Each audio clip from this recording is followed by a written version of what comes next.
Hey guys, welcome back. This is Aaron with Simple Servant Ministries, and today I want to share with you the 4 secrets to reading and understanding Scripture correctly. And the truth is, I kind of tricked you. These 4 things are not secrets, but they are very, very important to reading and understanding Scripture, and in fact, they're important for all human communication.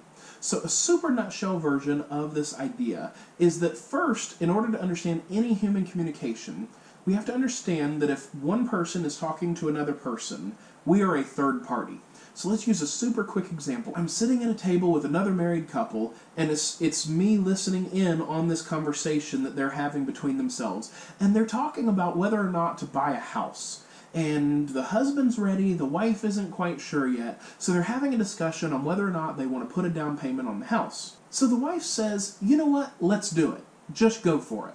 Well, if I'm listening to that conversation, would it be logical for me to say, you know what, I should go buy a house because she told me to just do it, let's go for it. We all understand that would be crazy and my wife would be rather upset with me. But when we go to Scripture, a lot of times we do the same thing because we forget that there was an original author and an original audience, and we're a third party who needs to and can get a lot of really good information out of that conversation, but we're missing it. So step number 1 is, what did the original communicator mean? In my example of the conversation with the husband and the wife, the original communicator was the wife saying, let's go for it, let's just do it. And what did she mean? She meant, yes, I'm ready to purchase a house, let's go ahead and purchase this house. The next thing that we need to understand is, what is the principle in this communication? And a lot of times we don't really use that word principle in American English. A principle simply means the central point of communication. So, for example, if I tell my little boy he is never allowed to open the front door, my little boy's 4 years old, if I tell him he's never allowed to open the front door, he's a rule follower. If there was a fire, he might sit in front of the door going, I know I need to get out of here because of the fire, but I'm not allowed to open the door. Do you know any Christians that think that way? I do, because we miss the idea of a principle. We get locked into rules and regulations and we miss the point. And then other people are watching that going, the principle is the core communication. What I'm really communicating to my little boy is that he's not allowed to leave the house without us. And the easiest way to do that with a super young child is to tell them they're not allowed to open the door. So I have to teach my child, well, if there's a fire, then it's okay to open the door. So the next thing, again, is the principle. So first, what did the original communicator mean?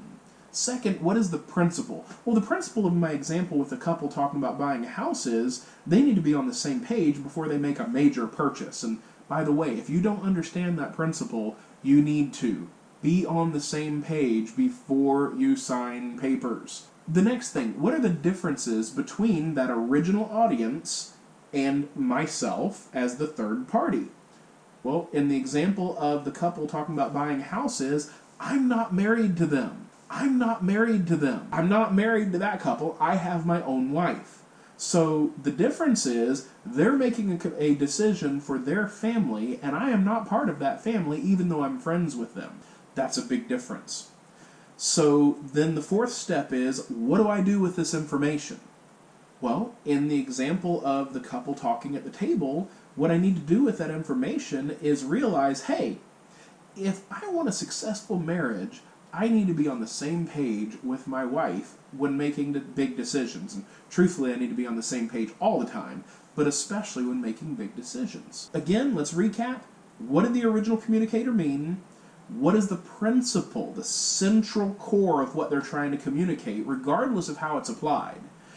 Third, what are the differences between that original audience and the third party, in this case me? And then fourth, what do I do with this information, or how do I apply it to my life? And we get into Scripture, it's the same process. Understanding these 4 steps will revolutionize the way that you read and understand Scripture, and therefore it will revolutionize your spiritual life. So not 4 secrets, but 4 very important things to understand.